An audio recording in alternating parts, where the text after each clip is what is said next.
another episode of Chatty Broads with Becca and Jess.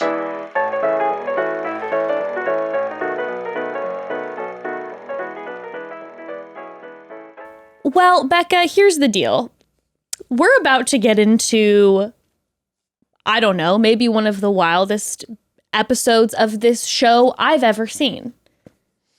I don't feel like I saw as many people talking about it online, and I'm confused. I'm aghast. I am baffled.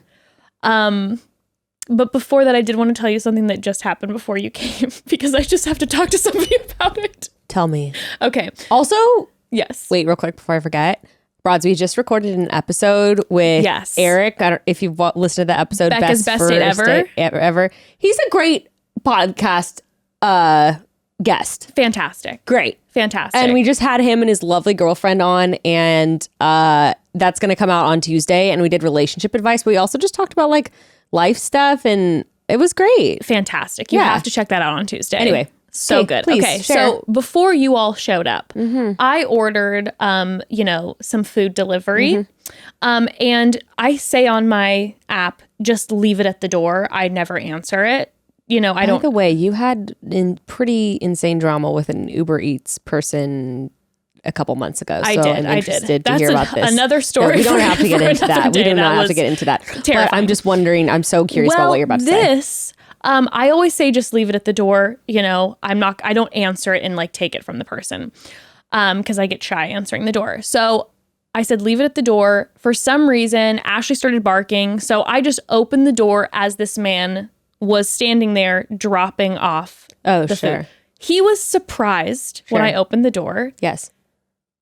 Becca, this man, and I don't look there, but I could not fully erect. Okay. What was he wearing?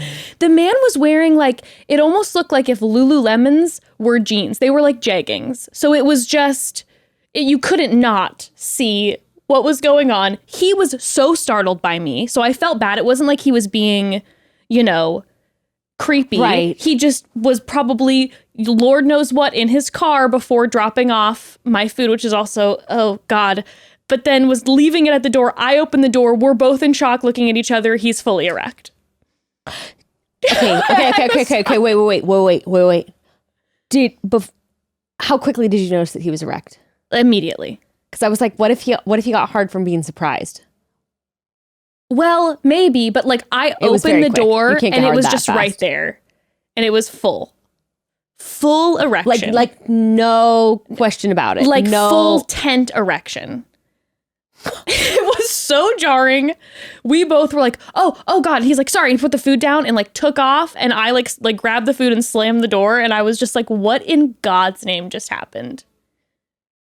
I couldn't eat my avocado toast. My jaw is on the floor for audio listeners. I have so many questions. I get it. Sometimes it happens. It happens. Maybe you're watching porn while you're driving on the freeway, which you shouldn't be doing. You shouldn't be doing that. It's not safe. But don't you think you would wait it out in your car?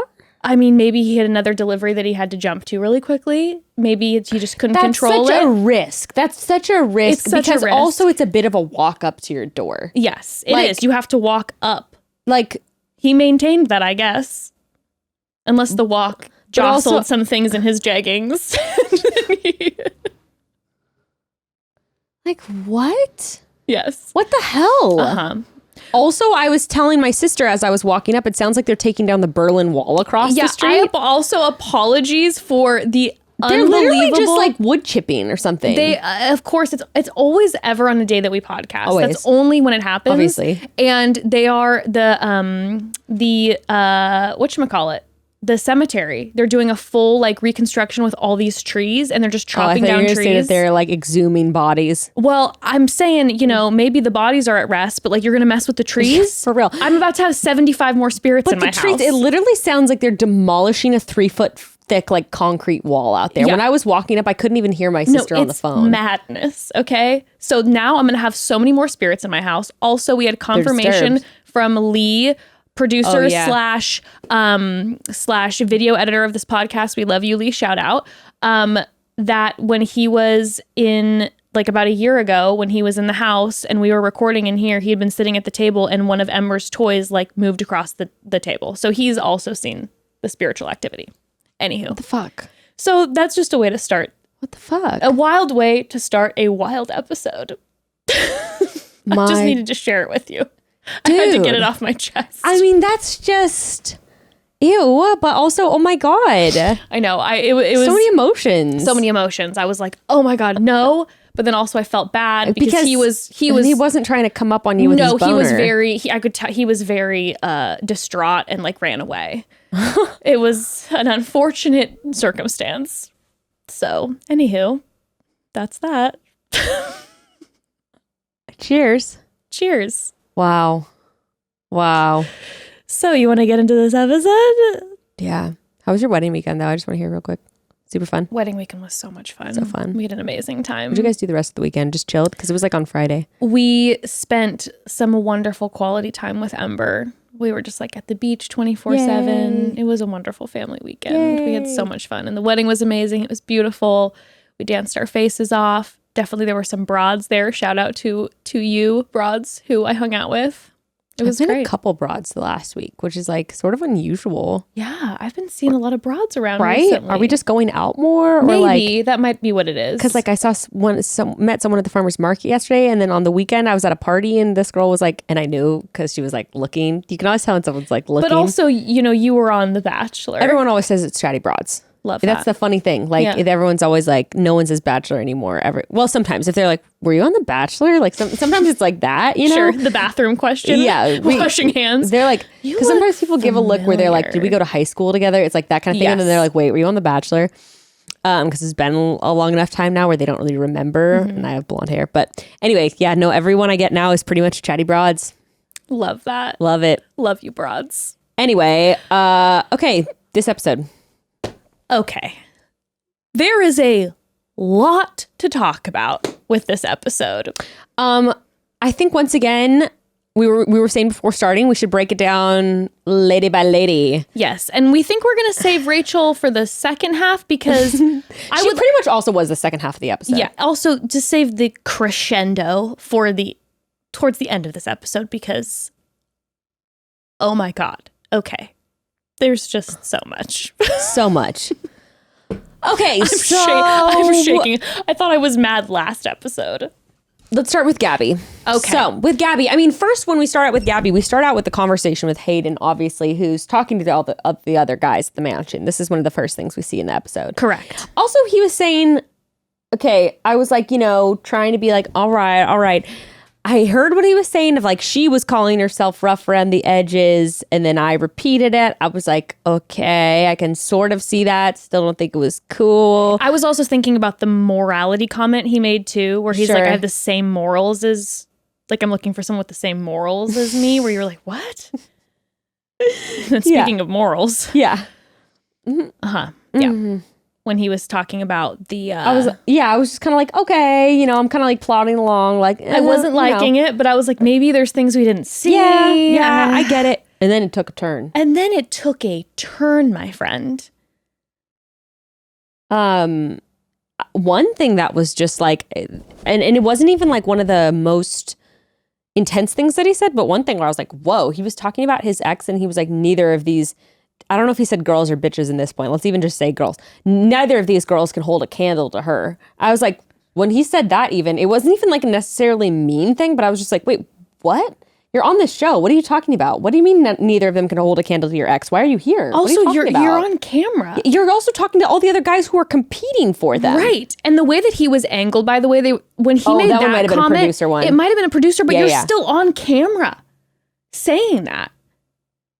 Yeah, and I just pictured his ex back at home watching. You know how we always joke when they have the one-on-ones and the guy's like, I've never had a love like this before. Like this, and the ex is at home. We're like, what? Yeah. This guy, his ex, She's is just at home there, like drinking a beer. Thank you like, very that's much. Right. Give credit where credit is due, bitch. Yeah. No, I mean, that was just odd to me. And then, he said, and then he just started calling them bitches and then things devolved. I'm sure you have the quotes. He said, my dumbass uses the same verbiage to describe her. But then she didn't fucking like that. Well, bitch, maybe you shouldn't use that fucking word to describe yourself. And at this point, I have... Also, I'm pissed because he keeps saying word. It's not word. It's a phrase. Kept getting annoyed about that. First of all, it's a phrase. Word? It's not a word. It's a collection of words. I was physically laying prostrate before the Lord when he said that. I could not believe that this was being said in front of people with a camera on you. Yeah. Like, you just casually called a woman a bitch. Yeah. Like, so, and that was what rattled me deep in my core. Yeah. Was the constant term bitch being thrown around, talking about a woman so loosely. Yeah. It wasn't even like, I mean, don't get me wrong. If he would have said it in an angry way, that would have been horrifying. But the way in which it was thrown around so casually was so jarring and upsetting to me. I was in complete shock. That one didn't really actually jar me as much as when he was saying like these bitches. That was like a different... For some reason, he said like, well, then maybe like that one. I was still like, ew, but it was even more jarring when he then said, what was that? We saw it later in the episode, Yeah. Which, by the way, the editing where they didn't give us everything was like a 10 out of 10. Yeah. Like the editing where you're like, okay, wow, you're really saving this for the end. Yes. You're going to shock us again. Yes. Where he then threw that in the end where he then was, referring to his ex and he's like, you know, none of these bitches can compare, something like that. Okay. I have the exact verbiage, I think, later in my notes. Okay. But yes. And then referring to them both again. Yeah, that was a lot. I don't want to jump ahead, but all I could think about was being Gabby and Rachel watching this episode. You're just like, what the fuck? Like seeing the confirmation of what Meatball said. Okay, I did not expect the pivot of like Meatball becoming like one of my faves. Dude, this is a Meatball revelation. Like this is a revolution he of actually Meatball. seems like a cool guy. He like, seems awesome. I thought he was going to be annoying and obnoxious and snitchy, but like it actually didn't even bother me the way he went about it. First of all, he went about it beautifully. And also he was talking in interviews like it wasn't even just like, I'm going to go tell the girls. No. Wrong reasons. Like in the interviews, he was just like, dude, this isn't right. Like he shouldn't be talking about them like this. And that was like really cute. Also, it didn't seem like he ran to the other guys. It seemed like, because I feel like you would have seen all the guys talking about, did you hear that he said this? Yeah. Meatball went straight to Rachel. Yeah. And he wasn't like, guess what? Yeah. He was so, the way he like delivered it was so calm. Yeah.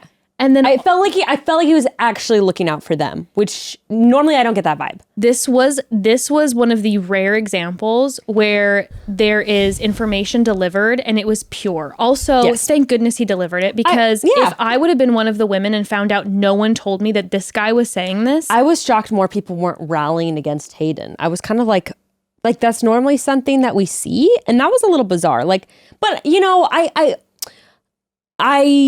was like, about it, but I also did see the guys in interviews and on the side just being like, bro, what's up with that? You know, like, and I do kind of appreciate a man who's just sort of like, all right, bro, and just kind of like stays in their lane. Cause like, so in the past seasons, Aaron, for example, these guys were just like, we gotta get him off the season. Like, it's so much more about, bro, what did you say, bro? It's so much more about their bromance and like proving themselves in this machismo way than it is about the other girls. And I did feel like the way Meatball presented it to the girls was cool. And I did feel like the other guys just being like, all right, dude, and just kind of like...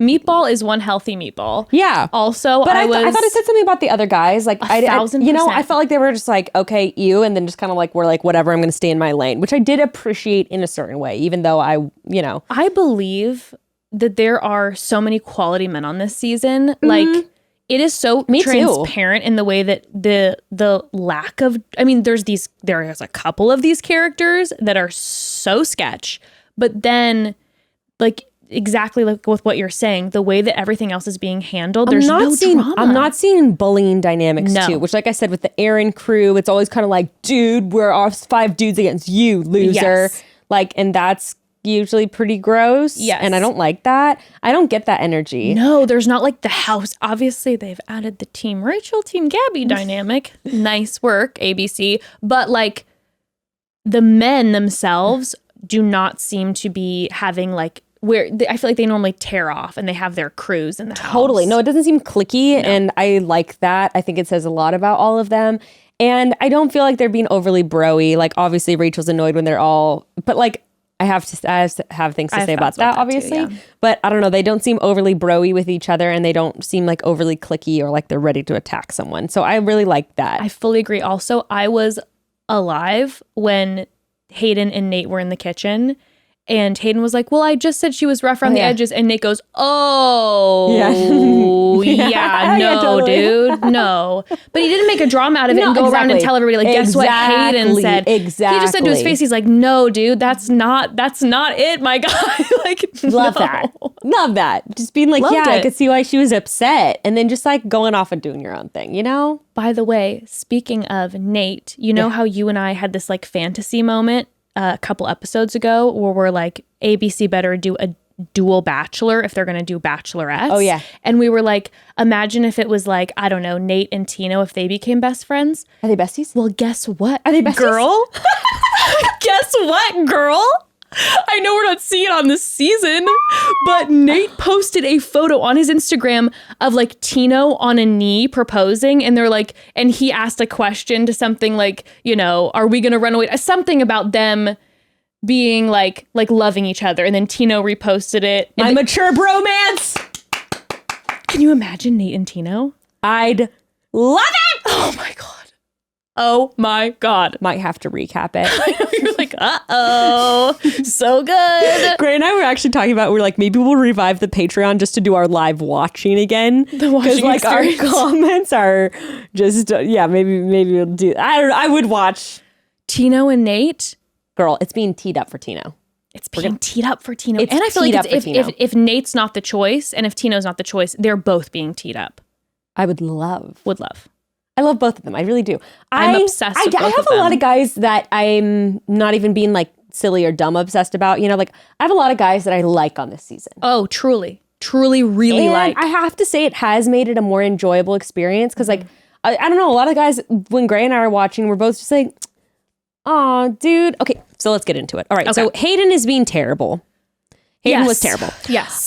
Okay, when they were talking about Paris, by the way, and they said we're flying to Paris for the dates, did you also think they were going to like Vegas, Paris for the first couple single dates? I did not. Okay. Because of the clips, I knew it was Paris. Oh. All I was thinking about is, they're going to Paris and they're going to be on a boat. Are they reliving your season? Oh my God. I was getting mad nostalgia on I this bet you were. I was thinking about you the whole time. I was like, the Moulin Rouge will always be yours, my queen. Trust me, that came up when we were watching. I was like, remember when I won the group date, I got to perform at the Moulin Rouge.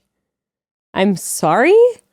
That was so legendary. So legendary. Oh, I actually got I got very nostalgic for the Bachelor thing in Paris. That was a fun time. But and that was like right before in Italy things really got shitty, but Paris was still like, this is so magical. I want to make note of the fact that I saw a lot of people listen. Am I a Jesse Palmer fan? No. But I saw a lot of people clowning on Jesse Palmer for speaking French. Like, enough. I was like, props. I was like, I'm sorry. You've got this talent. Show it off. off. This man King. is flexing. I feel like King. his accent was fantastic. He was great. He was speaking paragraphs. I was like, when he did the boxing ring then, and he had the thing, and he was like speaking in French to like get. I was like, I'm like, okay, JP, we see you. I felt the same way. I liked him better in that moment than any other time. Me too. And I was like, look at him. He knows a second language, and he's taking the opportunity proudly. Yes. What if he learned it? Speak it. What if he's so committed to his new position that he learned it just for that? No, that's what I was wondering. It just but I'm like, sounded too good. Those really all very complex like sentences and like you said, paragraphs. Yeah, I gave him props. I applauded him. Me too. Okay, so I thought when they were doing their I thought they were going to real Paris, but then I was like, they're saying they're going to fly right now to their one-on-ones. They must be flying to Vegas, flying an hour, into Nevada. But then they were actually in Paris. I was like, wow. Paris. It was fantastic. Okay, so first of all, I was like just really jealous about the one-on-one dates too. It was like also the part, I'm skipping ahead, when they met up and had their little cute double date moment at the cafe. I was like, this is so fun. Like so fun. And like trying on the hats and like all that stuff. It was a good time. It was pure romance. It was like a movie. It was pure romance. Both of them were just like, I loved it. It was really, I was very jealous. I was just like, oh my gosh, this is so like, I was like, Grayson, where are we going? When are we going to I know. Paris? I kept looking at Evan and I was like, remember when we traveled before? Like, it was just so. It seemed so fun. Okay, so Jason, at first, I was like, okay, he's a little too quiet. It made me anxious. Remember when she said that part where she was like, I have a picture with 10 of my girlfriends and we were all standing in front of the Eiffel Tower, wearing matching shirts. It was so fun. And then he goes, yeah? And she's like, yeah. And then it was silence. And I was like, I was like, no! Pure panic. I can't handle this. I was starting to panic about that. Uh-huh. But then, of course, we turned it around and I am obsessed with him.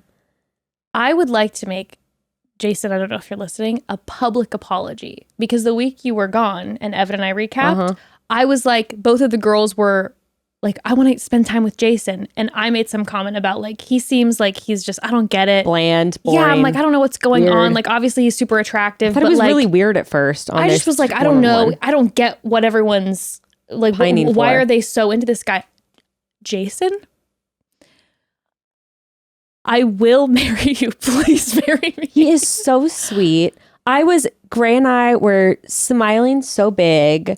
And what I really appreciated about him, so obviously they have their little fun date. I didn't really have anything to note of their little fun date personally.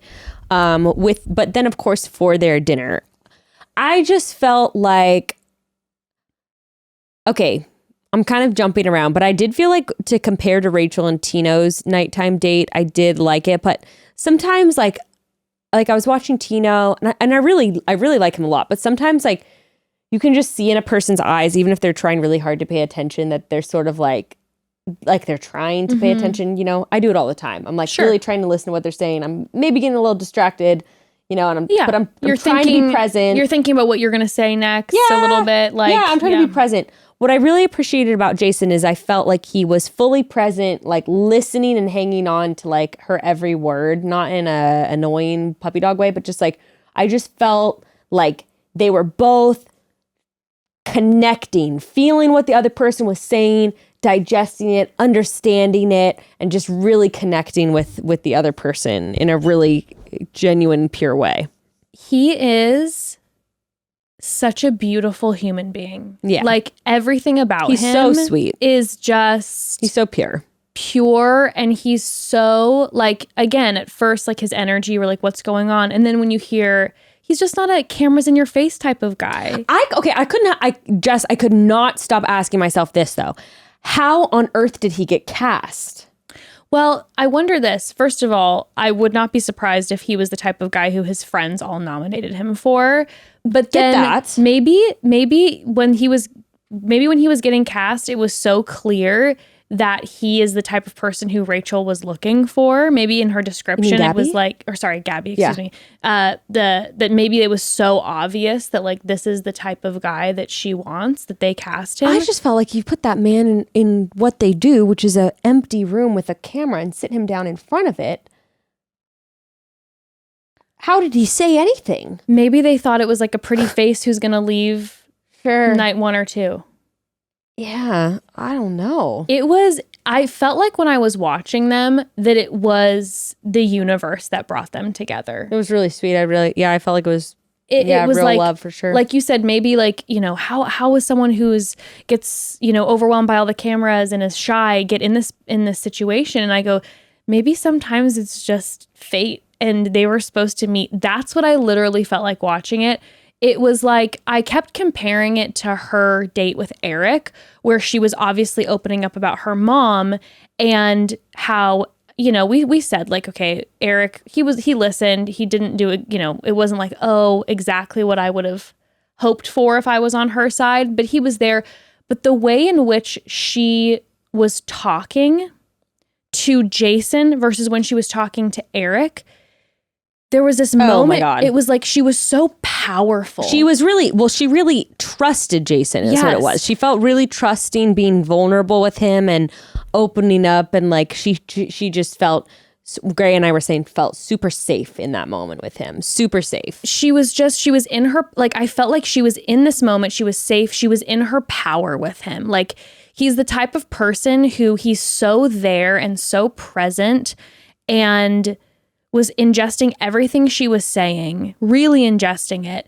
And I felt like their dynamic, I'm like, as much as I'm so obsessed with Nate, I'm like, this is your person. Like, I feel like you just found your person.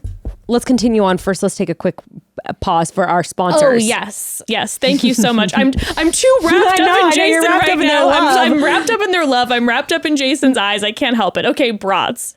I genuinely feel like almost every person I know that is on birth control or has been on birth control at some point has at one point the exact same feelings about their experience with it. It can be confusing and it can be pretty inconvenient, but it doesn't have to be. I wish I had known about Favor sooner, but now that we do, friend to friend, let us help you out. The service you know and love as the Pill Club is now called Favor. With over 4,000 5-star reviews, Favor carries over 120 FDA-approved brands. They ship to all 50 states.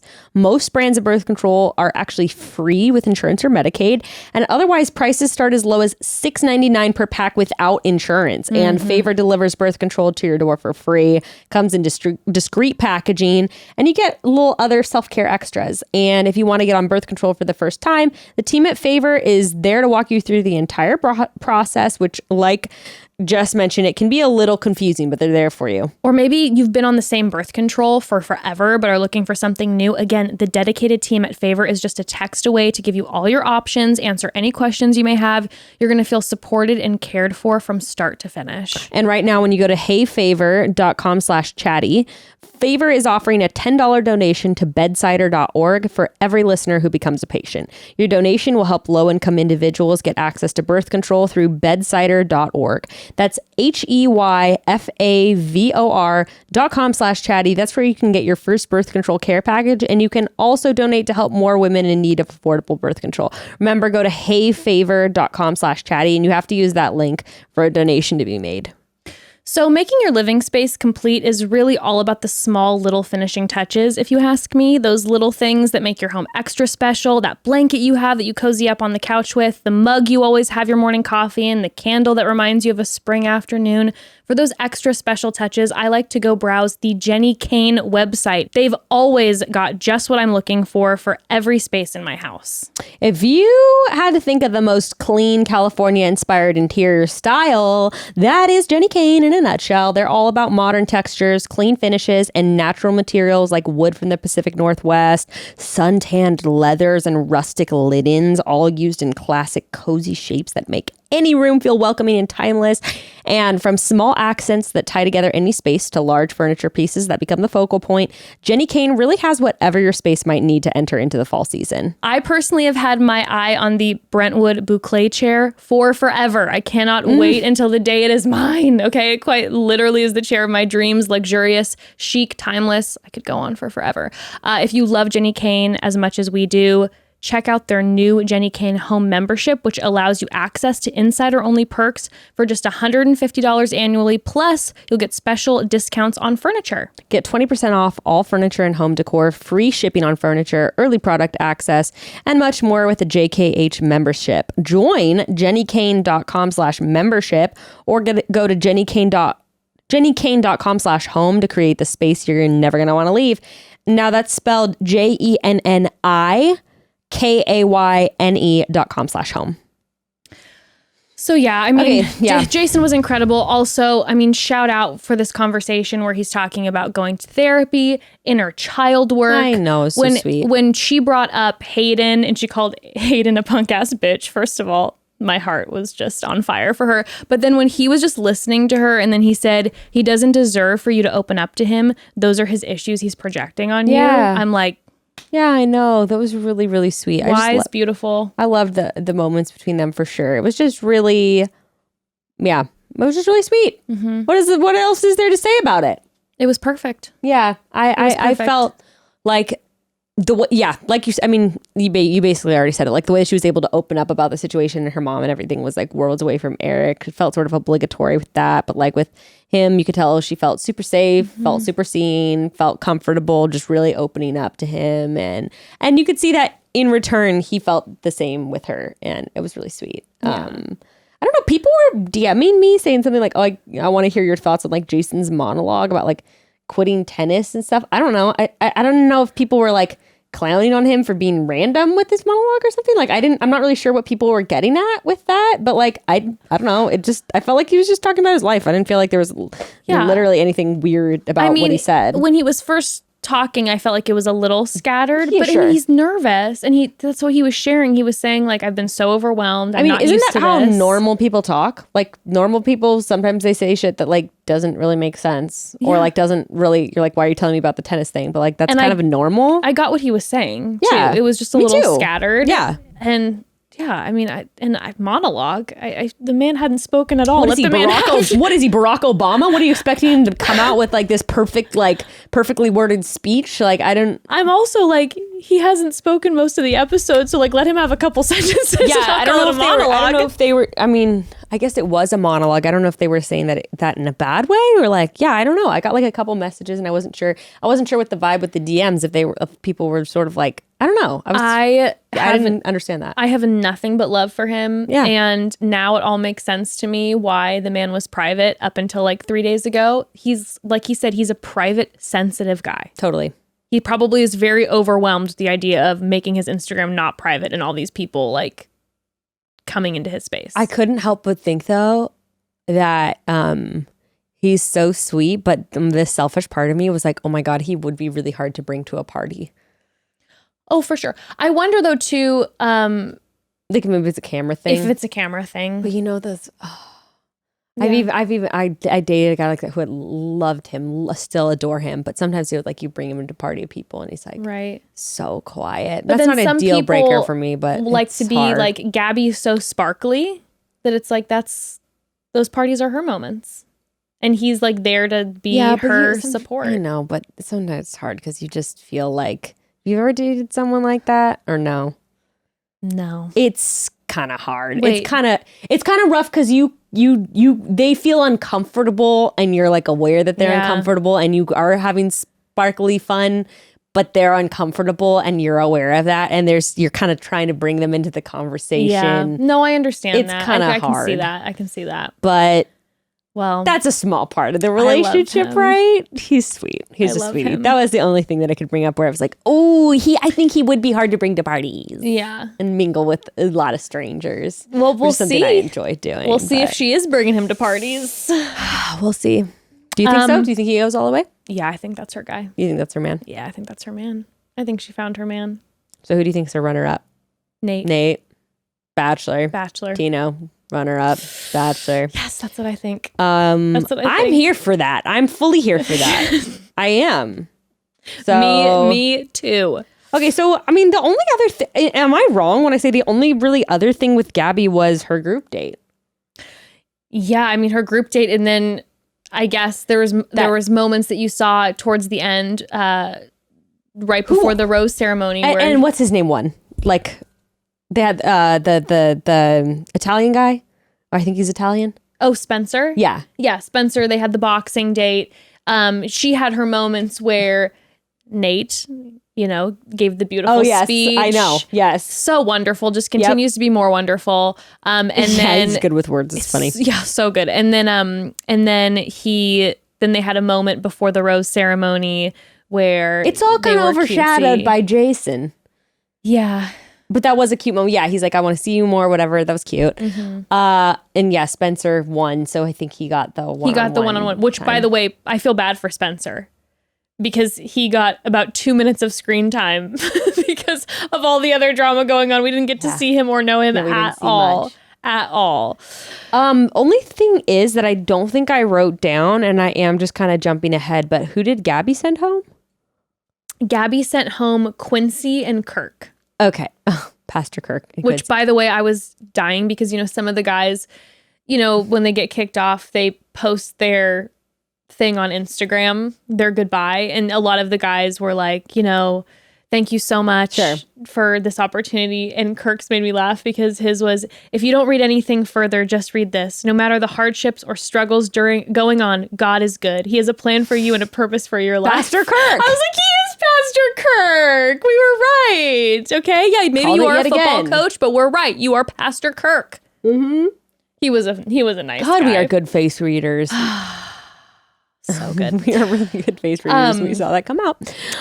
That's pretty much it for Gabby. That's pretty much it for Gabby. I mean, literally, it was, again... And here's the thing all about the Rachel. sweet romance moments. It's like, what else can we say about her and Jason, you know?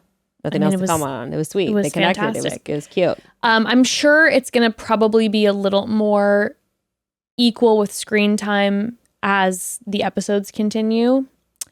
I also, now going into Rachel, believe that we're getting more screen time from Rachel because the producers, obviously you could see in the first couple weeks, were testing who the torture could be more effective on. Yes, and it's very... And it's happening more with Rachel. And I want to say this again and again. I don't care how many times, obviously, they kept saying, we're not going to pit the women against each other when everyone was going, are you seriously going to do 2 bachelorettes? It is so clear that they are doing everything in their power.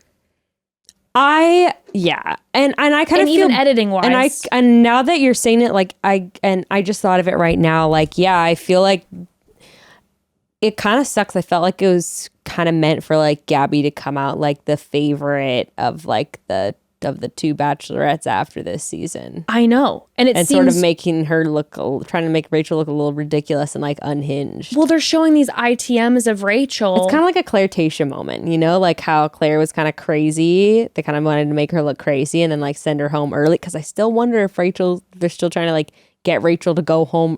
I wonder if they're trying to get her to quit. I hadn't really thought about that. They might be. If I was Rachel, I'm out. I would have quit. I really would have. I'd be like, after the rose ceremony situation where, you know, the producers were like, hey, you should put these certain people on your list, and you know that they knew that they were going to say no to her. I'd be like, dude, I'm just no. I'm not doing this. When she said in her ITMs, and my heart broke for her when she said, I feel so much like I feel way more powerless and insecure as the Bachelorette than I did on Clayton's season. Like, they're doing everything in their power to try to break her.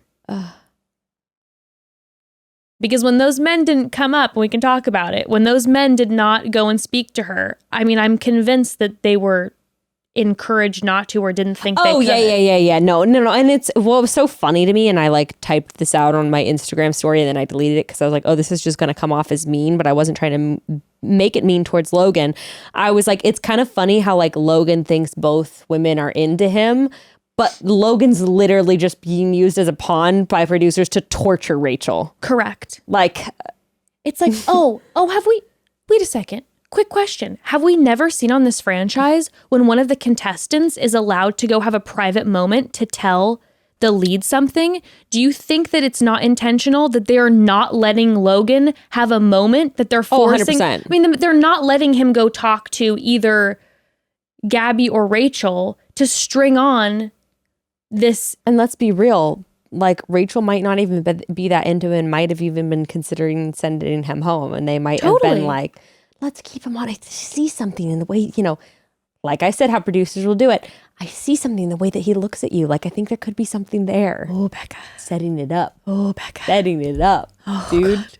They might be trying to make her quit, trying to make her go quit or like force her off early. It's pretty fucked up. And I have to say, I'm always like an underdog type person. Like, I gotta say, I'm rooting for Rachel. Like, of course. I love Gabby, but the thing is like, she's so obviously likable and enjoyed by like pretty much everyone watching. I mean, is there anyone more charming? Yeah, I can't help. She's the most charming human being on the planet. With Rachel, I just can't help being like easy there. Maybe third most charming person on the planet. Okay. Know your worth, queen. Once again, she said on our episode on Tuesday, she said another podcast was the greatest Bachelor show of all time. I was aghast. I was shocked. You know, I know my worth, and I'm confident in my worth. I can't always be the top. But yeah, no, with Rachel, I just can't help but be like, I can't help but be like, I like her. And when she was like being all unhinged, I mean, I have to say it also is some classic bachelorness that I can't help but love those moments when someone does just kind of totally take the bait. Because my God, poor thing has taken every bait that they're throwing her way. Well, did you see her Instagram post the other day? No. Okay. She posted a photo With the rose. with the Literally rose. traumatizing. Oh, I don't know. I thought that was, for some reason, maybe I forgot. For some reason, I thought it was Gabby, but I guess it's It Rachel. was Rachel. And she, in the tiniest Little, I know, writing, text wrote literally on her traumatizing Instagram story. next to a rose. That is her being like, help, please see what's going on, everyone. SOS. It's also gotta be hard because like and I've experienced this on the show before, when you're having like a really good experience with producers and like the guys and everything, it's really hard to not be like, okay, but like Gabby has virtually not had any bad experiences with producers aside from last week she had the rough go. Yeah. But this is what it seems like, right? Yeah, you're like, it seems like they're testing both of them. I So agree. they're testing Gabby. Seeing who takes the bait They more. do what they did with Gabby, the exact same thing they did with Rachel on the date. They put Gabby in the house. All the men ignore her. By the way, when I said about Gabby, I was like, oh, I respect her. Like when she said like, oh no, don't address it, Rachel, like whatever about the guys, about like what Hayden and them had said when they rejected her.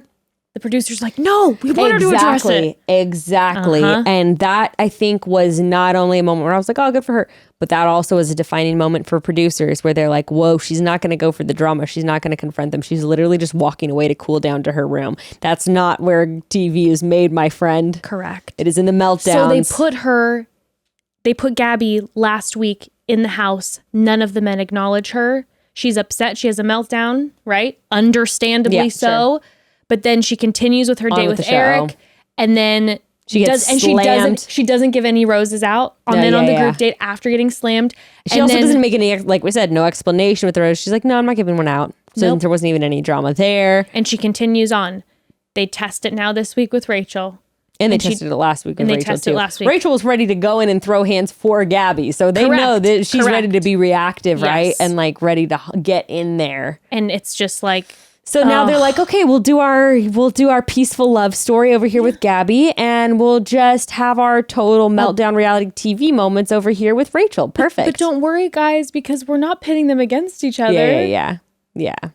I have the level of credit that I like. I've said this already 10 times, but the level of credit I give to both of them is so massive to remain like present for each other and not like take it out on the other one. It would be so hard to not feel so insecure and jealous in this process and just stay like good with the other lead when you feel like you're just... Rachel got jealous this episode, but she didn't take it out on Gabby, but she was not at all freaking jealous. So first let's talk about her date with Tino though, because their date was super cute. And I do, and you know what, Tino to me, and I accidentally on my Instagram story the other night called him Tyler because Gray and I keep calling him like Tyler C 2.0. Like he is Tyler. Yeah.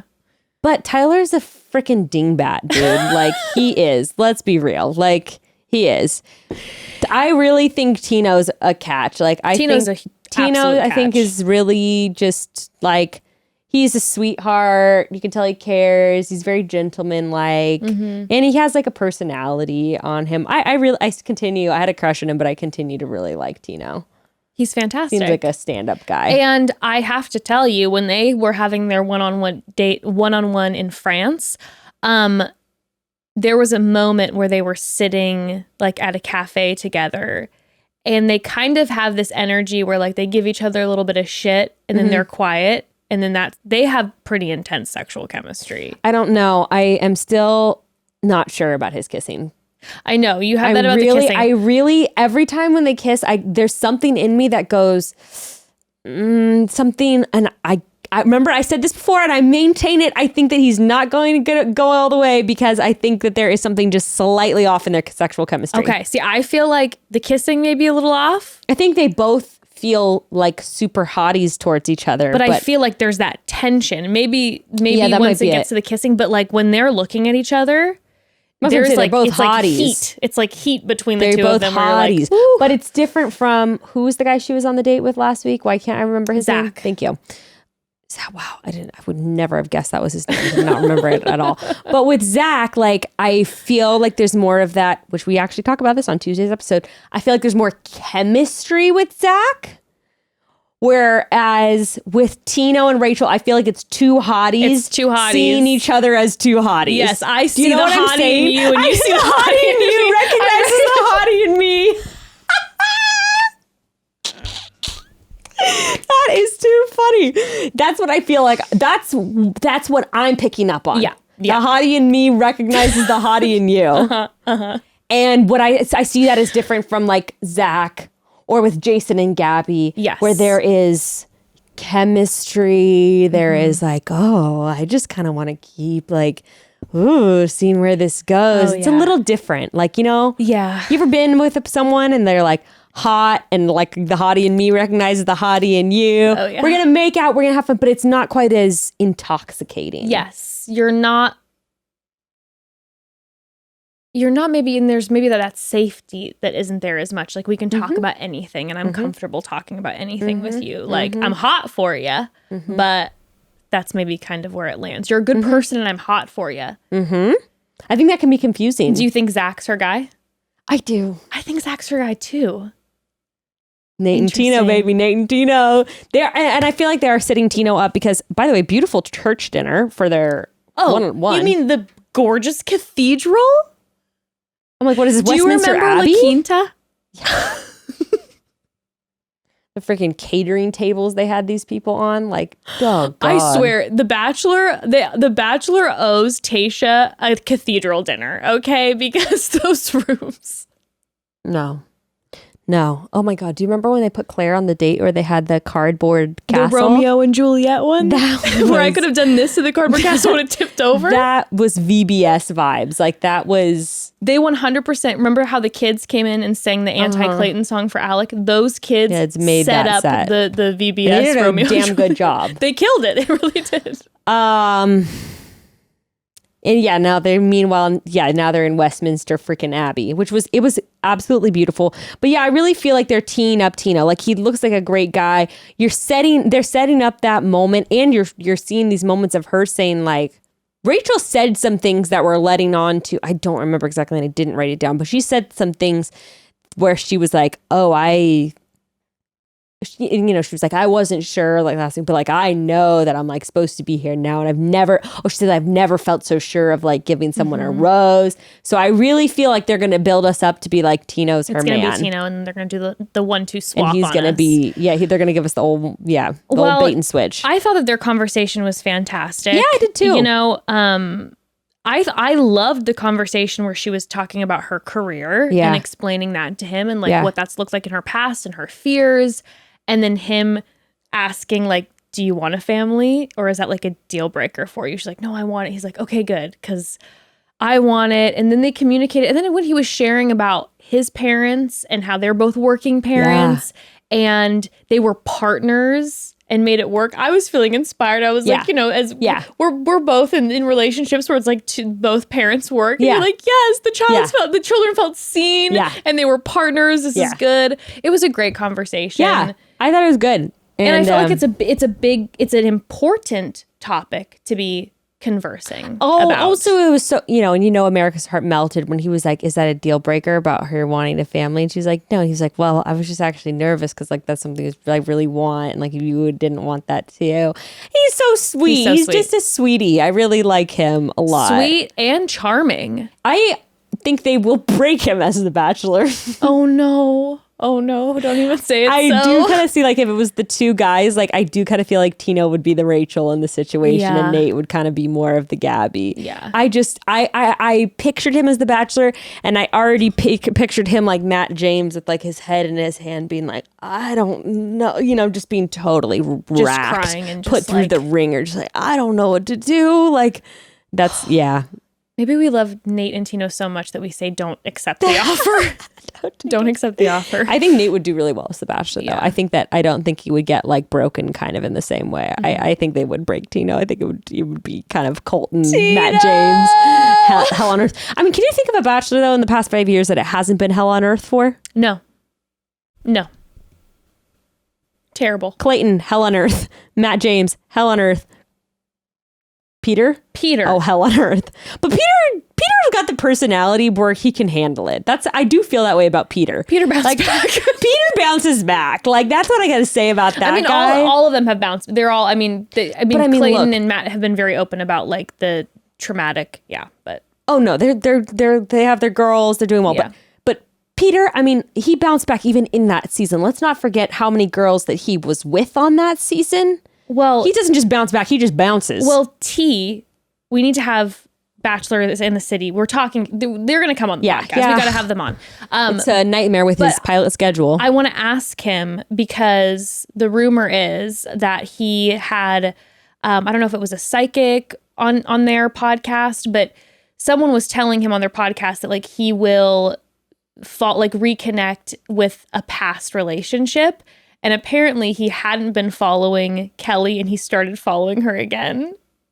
And I'm like, these two are always on again, off again. We got the message and Pete started following her again, and my heart. And then apparently Pete was considering going on Bachelor in Paradise. What I love about Pete, I think I like all those Bachelors actually that we named, to be honest. But I do have a special place in my heart for Pete because he just does him. He just does him, and he can kind of survive any kind of nuclear emotional warfare, and then you're just kind of on the other side of it, and you just keep on keeping on. Love us some Sweetnums. That's kind of Sweetnums and Peter's vibe. Like they feel it in the moment, and they're so like, oh, yes. And then it's over, and you're on to the next thing. And you know what? They have each other. They've gotten at the end. They have each other. Family. They're family, baby. They got family.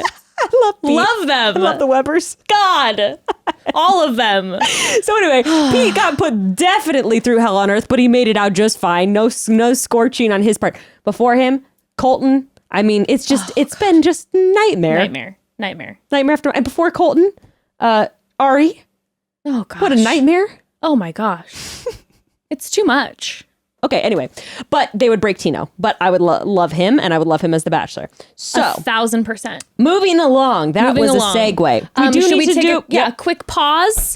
Broads, I live and die by the skincare mantra that sunscreen needs to be applied liberally and often, like all the time. The only problem is a lot of sunscreen leaves you feeling sticky or smelling like you just came back from the wave pool at your local water park.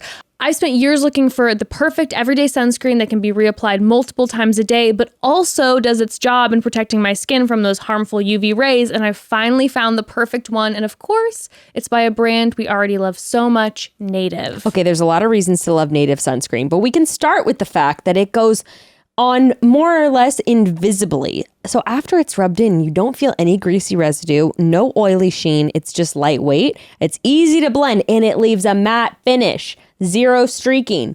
It's perfect on all skin tones. It has a broad spectrum, 30 SPF mineral coverage. It's also made with natural ingredients, of course, avocado oil, vitamin E, good for you, and also certified eco-friendly. Native sunscreen is available in all the scents of summer, like coconut and pineapple, or even rosé, but I've actually been using the unscented one for my everyday use. Yeah, Love I like that too. I swear, broads, of all the sunscreens I've tried, and there have been a lot, Native is the one I keep coming back to. It keeps my skin protected all day long, but it goes on so seamlessly. It's like, I don't even know what's on. Protect your skin with Native's mineral-based sunscreens. Go to nativedeo.com/chatty20 or use promo code chatty20 at checkout to get 20% off your first order. So that's nativedeo.com/chatty20 or use promo code chatty20 at checkout for 20% off your first order. nativedeo.com/chatty20 or use promo code chatty20. Okay, broads, it's getting hot in here, so gonna turn on the AC, baby, before we get hot in this episode, because this shit starts heating up big time.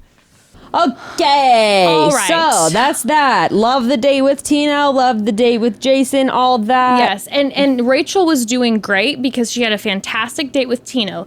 So producers say, oh, you're starting to feel better now? Let's bring it on to Gabby. You're loving France. It's time for you to go into the boxing Welcome ring. to hell.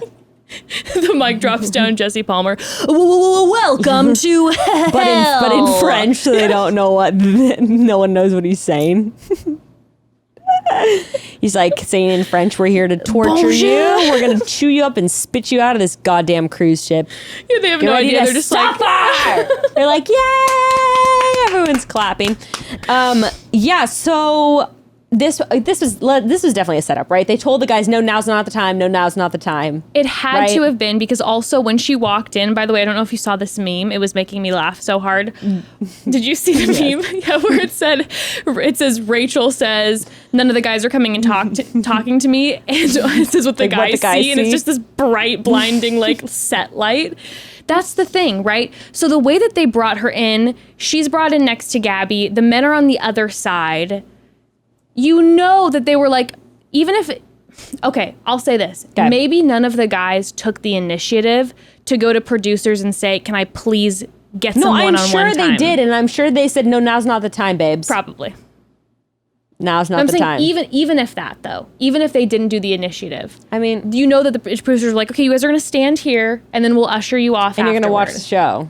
You're here to watch the show. Cheer on the guys. Have fun. Field trip. Mm-hmm. Yeah. I mean, and also they were freaking boxing up there. Like, there was a lot happening. It was wild. It seemed distracting. It was wild. And so this whole time, Rachel is distraught. I can totally understand what she was feeling, though, of just being like, I'm trying to look at them and look like no one's like even glancing over at me. I would be so out of body being like, I haven't seen you guys in like 4 days. And you know that feeling too, right? Of like trying to make eye contact and you're like, bro, none of these 9 guys are trying to glance at me? Oh. What the fuck? Oh, horrible. Can't explain that one away. Maybe the bright lights. Maybe 4 days since they've seen her, if not more. If not more, because remember whoever was saying like, dude, I haven't seen them in like a week. Well, and then think about this. So she's feeling, haven't seen them in like a week, right?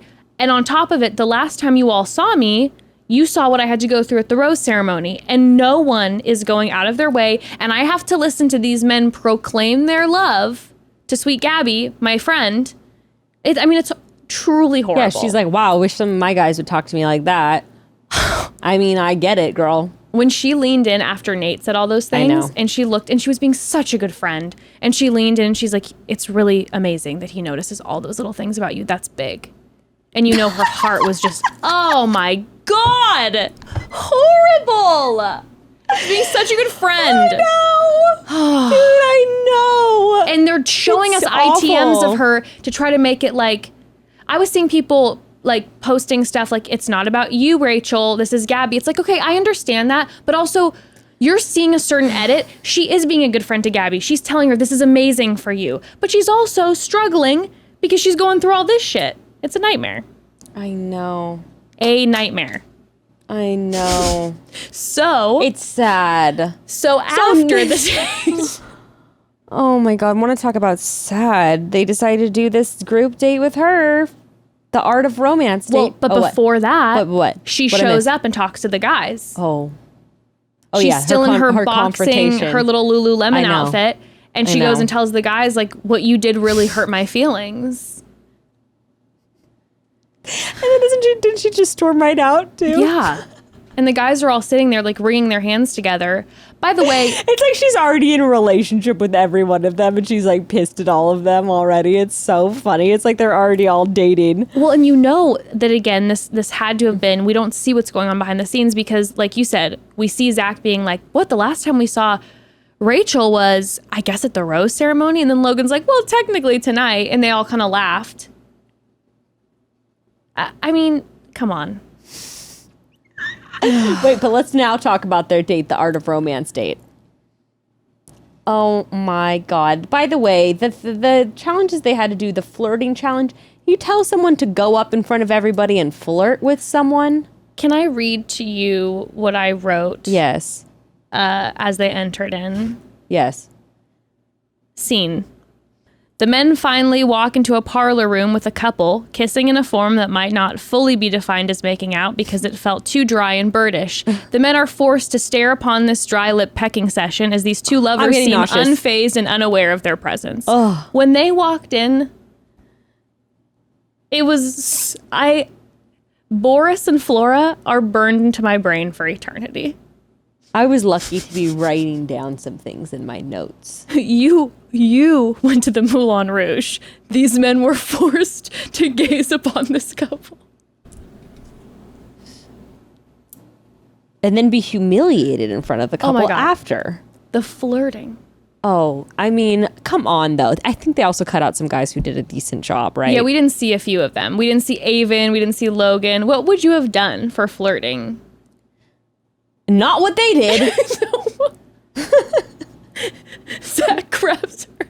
He's like, well, we did it, but not well. I would do some dumb acting thing where I would be like standing, you know, or something, or like walking by, and I'd be like, I know what I would do. I would like do something where I'd be like, bump into them or something, and I like pretend to pick something up and be like, hey, did you drop this? And be like, hey. Oh, and I I'd like do that kind of thing. And I would act out an encounter. Yes. Right? So I'd try to set the scene in my head, be like, we're passing by on this, or maybe I would say that. Okay, we're passing by on a busy street, right? And then accidentally bump into the, oh, I'm so sorry. Like, oh, like, hey, I love your, yeah. Oh, hey, exactly. And then be like, I love your shirt, and be like, it just, I don't know, your eyes are like, it just really makes them pop or something like that. Like, I hope you have a wonderful day. I feel flustered. And it's then you working. walk away, you know, like that. I would do something like that. I would have to set a scene. Yes. That's what I would do. Not just grab them. Jordan was like, kiss me now. And she's like, no. I'm like, oh my God. You guys, this is not flirting. Grabbing someone and dancing with them. I saw her laugh, and whoever said, who was the guy who did the worm? Or whatever. Oh, you mean how he crawled on the ground? Oh, yeah, the crawl. Oh, yeah, no, the Ethan? tiger thing. No, Ethan said, like, at least she was laughing. That's a cry. That's laughter to conceal crying. That's what was happening with the hug. That's what happened with the cat. All of those, she was laughing, and inside she was dying. She was like, oh my God, what is going on? I hate this. I do have to say, Ethan, shout out to Ethan. The man has fire TikTok content, and he was posting himself watching that. It's hilarious. That's He's great. fantastic. I mean, even his was far better than Jordan's weird hugging and kissing. Like, that was awful. Hayden, and like grabbed her. Oh, no. I would be actually pissed off with like some of those. I'd be pissed. I'd be like, since when do you think like that's even romantic? Like, much less flirting. Like, you think that I like that? Like, I don't. I'd be pissed. And then proper pissed. And then the makeout with the hand. Okay, makeout? that was just humiliation, public humiliation. It was just publicly humiliating. I think again, I would do something joking where I think I would kiss my hand and I'd be like, you want to take this? Like, I would talk to my hand and be like, you want to take this like to the other room? And then just start dry humping her. And then putting her on my dick. Be like, this is what I would do. I would take the hand and I would go, how about we move down here?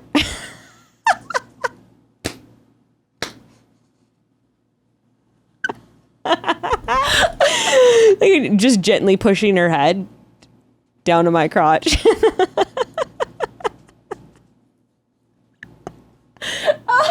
Can you imagine your reaction to that? Everyone's just like, even Boris and Flora are like.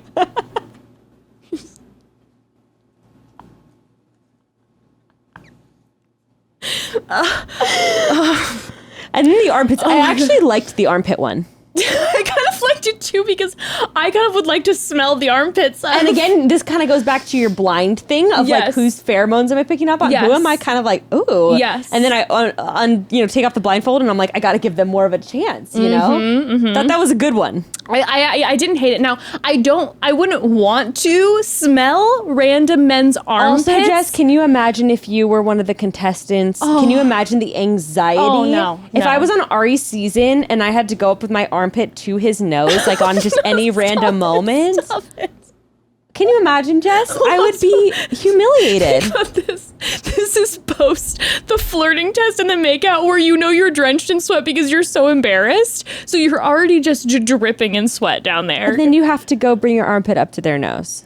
And then when she smelled meatballs, and she was like, that's interesting. And he goes, oh no, not that. Don't do that. Don't do that. He was making me laugh. It's a meatball revolution. I love him. And it's a meatball revolution. Yeah. I mean, that was sad though. That whole thing was sad. It was so she said, but like, I think things must have been cut out and all that. And then of course they had the poem. The poem though, I think is what made her, she was like, finally some words of affirmation from these men. And then sweet Tyler. Mouse Tyler with his I wrote this last night, which I believe him. But he has his sweet poem that he had written the night before that he was Not planning good, on showing but it to sweet. her. But sweet. Effort. And that's all she Yes. wanted. She And wanted to feel like the people were thinking of her and putting in effort she towards wanted her. to be seen by these people who were just God bless in her their heart. section of the gorgeous Virgin Atlantic, cruise ship, just drinking By the way, all day. that cruise ship looks amazing. You mean the cruise ship? When they said that there was a tattoo parlor on there, I'm like, oh, bitch. I'd get off that boat covered head to toe in tats. I'm so bored in there. I'm just Drunk like top every to night, bottom. just going to the buffet, then straight to the Here, tattoo parlor. Put a Rachel's face right here. Put a fucking Gabby's face right here. An anchor. We're on a cruise ship. An anchor. put a rose over my crotch. Jesse Palmer on my back. Love it. One of the producers on your arm. Yeah. I thought that cruise ship looked bomb. Not surprising though, because Virgin with their flights is amazing. I think they merged with JetBlue or something. It was stunning. It's 10 out of 10. And like they were saying, this is so much better than the mansion. Oh yeah, and I was like, best believe I feel you, my man. Not the trash mansion. It's TikTok content I've got to make today. Okay, so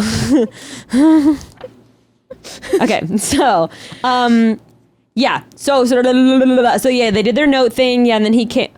Poor Tyler, though, he's just the epitome of little brother energy. He's gotten friend zoned very hard for her, I have to say. I felt like with Tyler, I was feeling mixed feelings as far as their vibe went, because on one hand, he is just such an angel. And she wants the attention. And he's like Prince Charming vibe. Like he's like she said, he's saying all the right things. I think he's gonna fall in love on the beach. Oh, I hope so. Because I wrote down, I'm like, I feel like he's gonna get his heart broken big time. Even though, like he said, he'd rather have his heart broken and feel that love. No, that was cute. That was so sweet. But when she was saying to him, oh my gosh, I see myself in you. That's when I was right away like, oh no. Little brother mentor. Or like just best friend vibe instead. But Evan and I were both like, this man is going to make an amazing partner for someone. Yeah. An amazing partner. Yeah. I just hope he doesn't get his heart broken. Yeah, I think he'll go home sooner than later. Yeah. He might go to hometown. I was going to say, I bet she gets rid of him third, keeps him in top 4 because he's so kind and loving. Axed before fantasy suites. Yeah. For shame. Damn.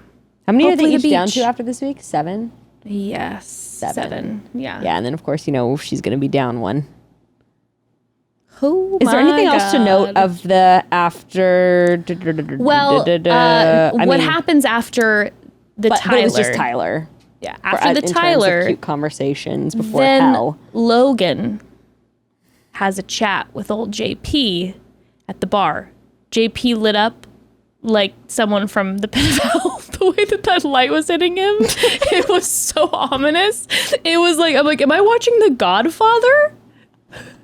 I didn't notice that, but that's hilarious. It was like the light, he had one half of his face was not lit and the other half was like a blaring light. Like they got out of their beds at like 3 a.m. and he was like, hey, Jesse, I gotta talk to you about something. And Jesse's like, come here, son. That was the vibe. And I love, by the way, how Logan's talking to him and Jesse says, well, you know what you did last week with the rules of the rose.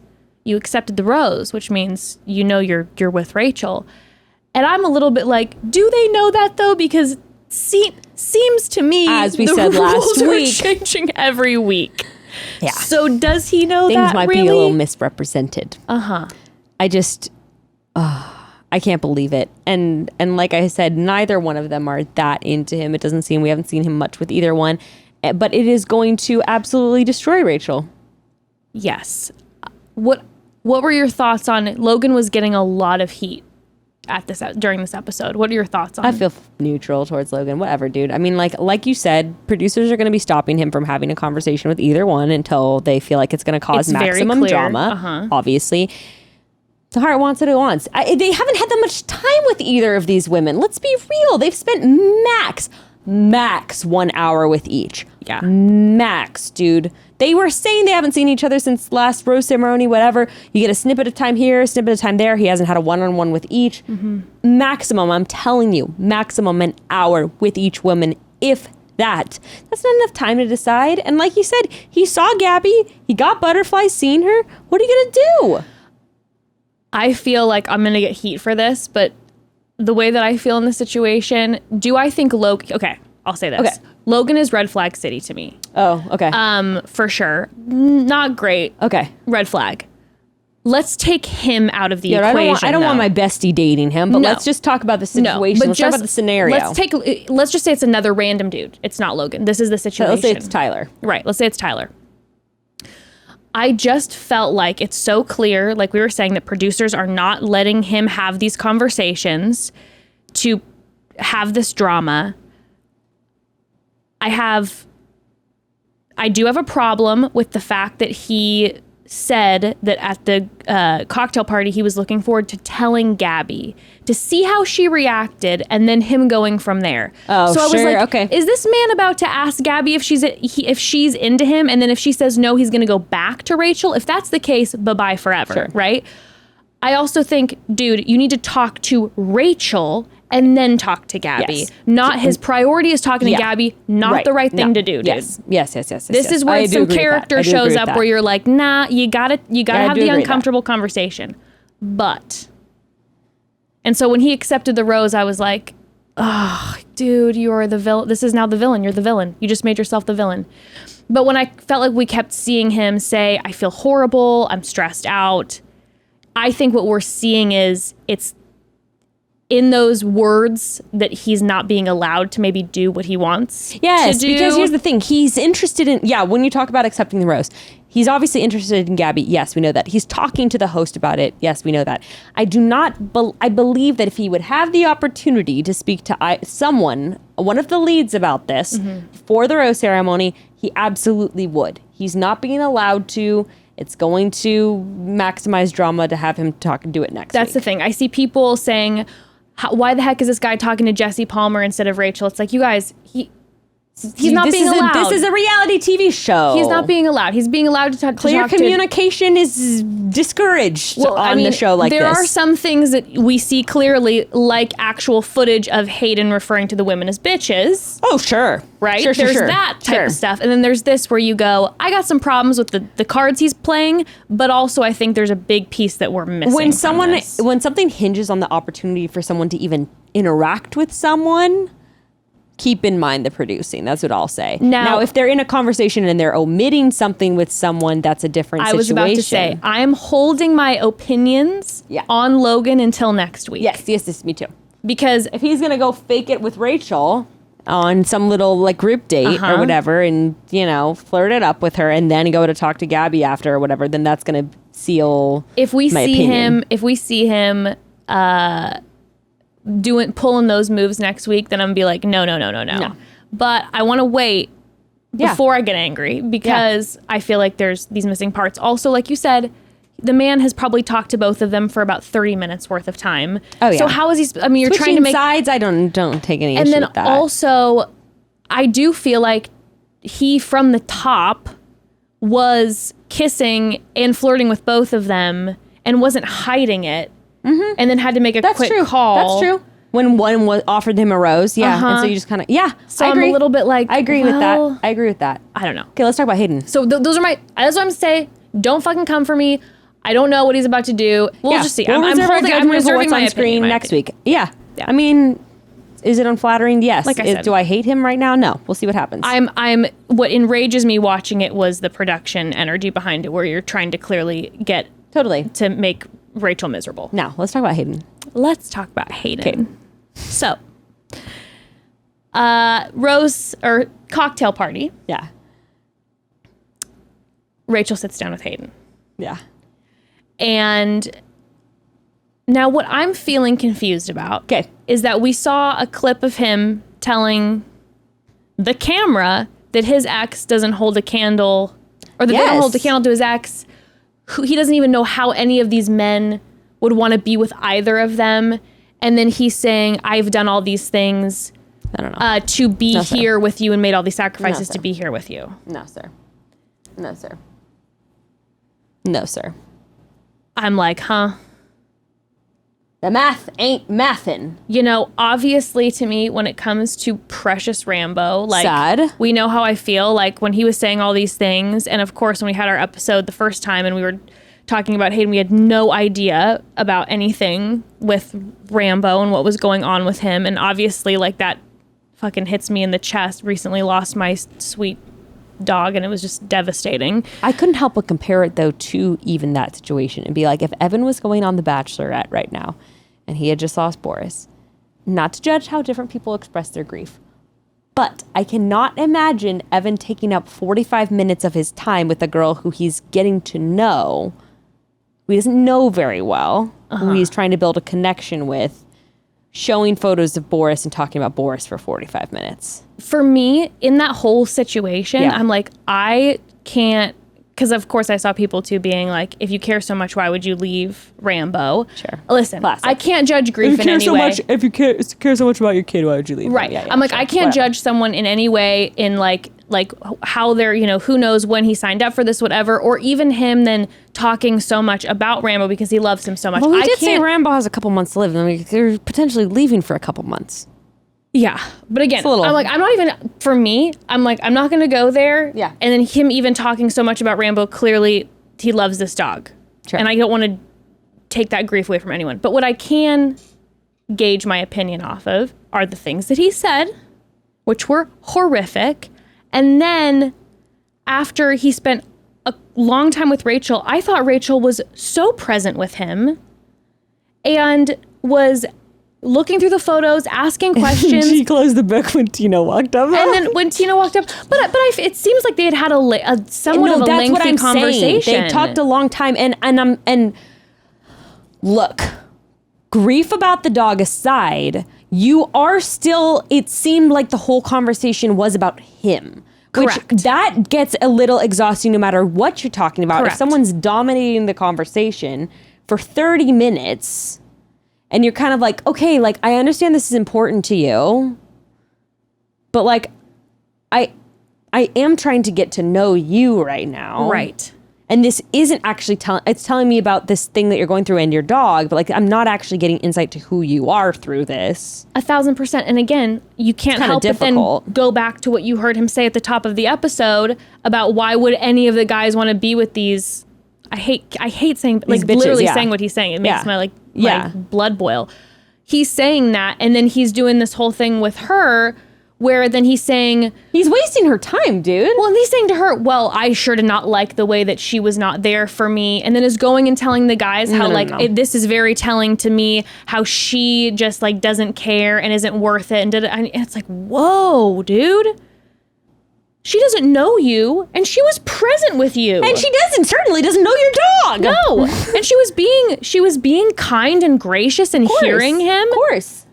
And guess what? There are a bunch of other guys that she has to talk to. So another guy comes up who she's into, and she's like, oh my gosh, thank you so much for sharing. And then she, it's kind of like when you're at the party, which, you know, happens to you, it happens to me too. And someone all of a sudden is taking over your whole night telling you about their divorce. And, you know, you want to be there for them. It's hard. Seems like they don't have someone to talk through that. But have a little self-awareness that you're taking up my goddamn good time, my good night with the story about your divorce. And I don't know you that well. And then if that person were to walk away and say this bitch. And be like, this, how dare she? No. It's like, no. Whoa. No. The entitlement. She gave you... the entitlement. Exactly. Because she's not giving exactly the reaction. And that's my thing. Then you're fishing. What were you doing what was the purpose then? Was the purpose for you to just like be vulnerable about an experience to bond? Or was the purpose to try to gain traction in the relationship by having her give you more attention because she feels bad for you? And I'm just like, to me, those are two different intentions. He posted an apology on his Instagram later, and he said that like clearly he wasn't in the right headspace to be going on the show, which maybe that's what it was. It's like he's grieving and he's not in the right headspace to go on the show. But the fact of the matter is this, like, you said what you said, and you did have an entitled ass attitude to like her time and her own response to you. And weird. When you are grieving, as terrible as it is, you then cannot force someone's reaction to be exactly how you want. And if it's not exactly how you want, then going away and being like they're a terrible person, especially when she was there, like she was present. She was looking through an album of photos of the dog. Yes. I thought she was doing I thought it was the best. I mean, we've seen countless times on the show before when someone's like opening up about their dad getting murdered or something, and then they get interrupted and they're like, sorry, okay, we'll talk about it later. And then they go on about their merry way. They don't make it all about them. And it's horrible. Don't get me wrong. But then no, but also like those people realize because of emotional maturity that's also like part of the show. Like someone's eventually gonna have to interrupt. It's not a reflection on Rachel. Like that's a really emotionally immature stance to take. Is like, this bitch didn't even care. It's like, no, she sat with you for 30 minutes going through this scrapbook, dude. And then she got interrupted by another guy. She's not just here to talk to you. She is here to talk about other people. She was kind. She was gracious. She did what she could. And she moved on to talk about another person. Or talk to another person. That's the welcome to the show. All I can say is I think Hayden should be thanking Meatball for the fact that he didn't stay on longer, because I can only imagine the things that would have been said if he would have stayed farther and farther into the process. And not to mention, like, okay, just skipping. Oh my God. Dude, it really pissed me off. And it was also a funny moment when she confronted him and she was like, she's hearing this from the other guys, right? She's like, what the fuck? Rightfully so. Well, and by the way, Meatball, we find out that there are things that we haven't seen. Yeah, apparently. Where he said vulgar things comparing his ex and Rachel's breasts. And then also that he said, I don't trust these bitches. Yeah, no. Now, let's be real. Did we hear those things on record? No, but from what we saw, the context of what we've seen him say on camera, where we're like, why is he saying that on camera? Imagine what he's saying when the camera's off. I know. I trust Meatball. Yeah, they've also spent like hours. I just from experience, they've spent like 24 to 36 hours traveling with no cameras or mics on them. So a lot of shit happens down in that time on vans, on planes, in airports. Like you have countless time where you're just shooting the shit where you're not being recorded. I will say that. So a lot of conversations could take place. And yeah, we saw how he talked on camera. You know what's interesting that you say that? I feel like the in-house drama has been so intense the past 2 years, and they never left the house. The cameras are always there. Maybe there's more. Interesting. Yeah, right. maybe. But yeah, so anyway, when she's like, yeah, I need to talk to you. Okay, someone on TikTok made a comment where I thought they made a good point. They were like, I don't like this game of him like guessing what she's mad about, because she kind of did come up and was like, I need to talk to you. Oh, they didn't like how Rachel said that? Yeah, because she was sort of like, why do you think I'm mad at you? And he's like, well, I'm guessing it's about this. And she was like, no. She kind of did string him along a little bit. And I was like, I sort of do get that. Like, I hear you, but after I find out that someone said that about me to other people, I'd be like, no, I get it too. I was sort of, I understood their point though, like just be direct, but it still was astonishing when she said, you could see it on his face too that he was fucking lying. I've watched that clip back a number of times where she goes, like, whatever, I need to talk to you about something, like what, and he's like, what do you need to talk about? And she's like, you don't know what I'm. Yeah, I do get what they're saying, because he's like, what do you want to talk about? And she's like, you don't know what I want to talk to you about right now? And he's like, no. And then she's like, you don't know. Like, it kind of was this little bit of a game. Okay, I get that, whatever. But then he goes, I'm assuming, when he said, I'm assuming it's about Rambo, he's fucking lying. You could see it. I have the clip on my TikTok. You can see it on his face. He's like, I'm assuming it's about Rambo. And you know that's bullshit. He knows that's bullshit as he's saying it. Yes. You can see it on his face. So he's like, I'm assuming it's about Rambo. And she goes, about the dog? And she's just absolutely flabbergasted. She's just like, about the dog? And he's like, he's just like taken aback, and then launches into his little thing of like, well, it didn't even seem like you cared or whatever. I mean, it was astonishing to me.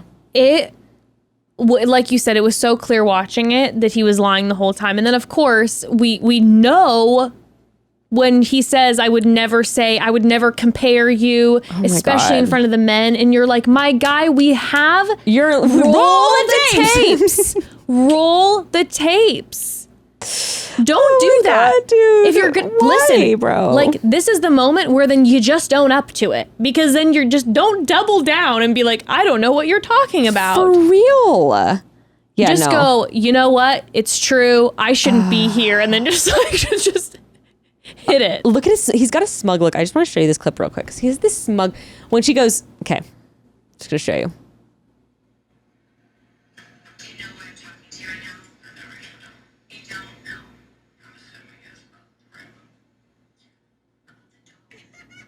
and I was dying. But when he goes, she goes, do you know why I'm talking to you right now? And he goes, no, Rachel, I don't know. I'm like, ew. No, it was gross, dude. It was gross. It was not good. And like I said, like, I couldn't, I texted you and I was like, I'm just like literally baffled that here we are in 2022 and a man bold-faced is like, has a camera in his face and is referring to women as bitches. No, like I could not believe. I know. And then of course when, all right, so they have their thing. He's like, yeah, he's denying it, whatever. He gets booted. And then when he gets booted, he's just continues to double down. And it was like, well, you know, maybe I'll find someone actually he's essentially being like, maybe one day I'll find someone worthwhile. You're like, oh God. I'm like, maybe your Get your head out of your ass. I mean, like, go back to your ex. Seems like she's got the best boobies and better than both of them. So crawl back to her. I truly couldn't believe it. I truly could not. And you said you felt like you didn't see a lot of people giving him shit online. I didn't. Or not to the extent that you figured. I watched the episode the next day. Yeah. And listen, I am not a proponent of like ever like going on someone's page and harassing them. But I'm talking about hard. Memes. I'm talking about memes. Well, and also when you see memes and people who normally go really hard against people and then you're like, they're not going hard against him. That's I just didn't really know that this was to the extent it was because I watched it the next day, but I was looking at all like the memes beforehand. And so I was just aghast because I didn't know that this had gone down. And so I'm like, no, I'm never a proponent like going into someone's space and coming at them. No. But normally, like, I don't know. I just didn't feel like I was seeing the level that I thought I know what you mean, especially when you're seeing it for other guys and you're just kind of like, oh, interesting. Like, I was thrown in every which way. And if you don't think he'll be on Paradise, you're wrong. Do you think Rambo will show up? Oh, I hope Sweet Rambo will show up. I hope Rambo's okay. I really didn't see a lot of like you said, memes or heat for him online either. I didn't really see a lot of that, and I did think it was interesting because I thought he was acted pretty atrociously. It was atrocious. Yeah, pretty gross. It was horrible. Also, but he will be touching sand. Of course he will. Also, though, do you think that? Do you think it's also maybe because people don't like Rachel as much?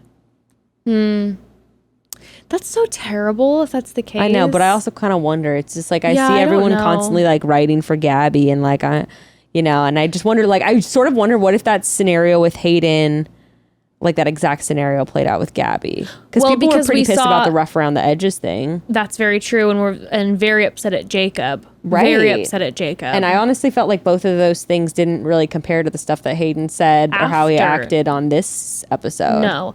Yeah, I don't know. I mean, it's just that is just so, that's just so telling of, you have two wonderful women. It's just so telling of like what happens when you have two leads where you're like inevitably like they said, they even labeled their sections as Team Gabby and Team Rachel. Also, I think it's just like, it was just, again, bizarre to me that he's ragging on both of them, talking shit on both of them. It's like, what? And then expecting behind the scenes, and then one, expecting it's not going to get back around to anybody, just running his mouth. And two, then not only just playing it up with Rachel, but then expecting certain treatment from her.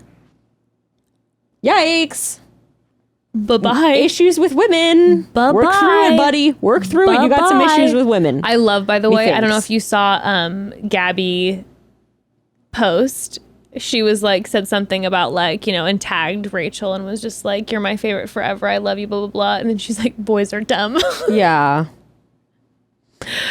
Well, boys hopefully, listen, I'm hoping that, it looks like next week. I can't wait. I cannot wait. It looks like next week Rachel is having a date with Avon, who I also have high hopes about that. For. I know. I hope that that'll make things better for Rachel. He seemed wonderful in their brief moment. So he seems like so romantic, so handsome. I'm like, okay, maybe this guy. Okay, we'll see. I just hope at least it brightens her week. Me too, because Becca, I can't tell because it's like, well, the editing. I have a feeling that when Logan comes to Gabby or Rachel, whoever he speaks to first. She's going to tell him to get the fuck that up Rachel's off. going to tell him to like kick rocks.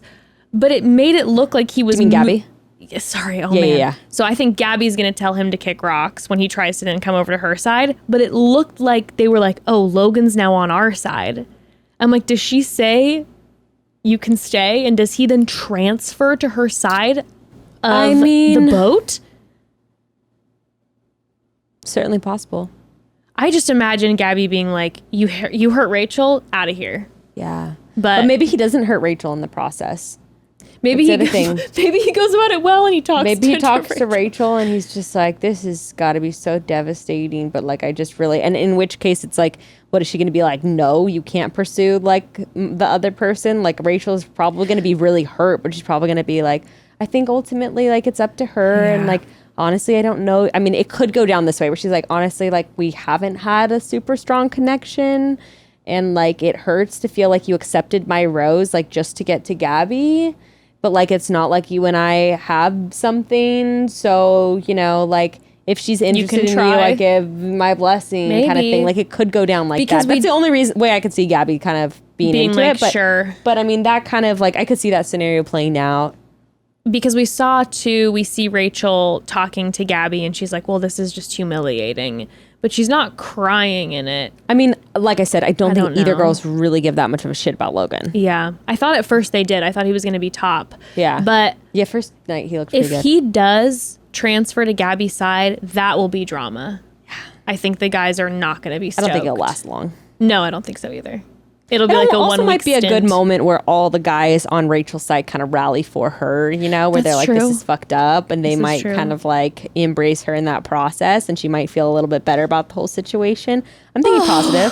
I love it. I like the positive attitude, baby, because you know we need a positive attitude after this episode. My God. Can't wait for it. It was an episode I enjoyed. It was good. I like this season. I do like it. I like the double lead thing. I'm not going to lie. Drama filled, Nate honey. and Tino for Bachelors.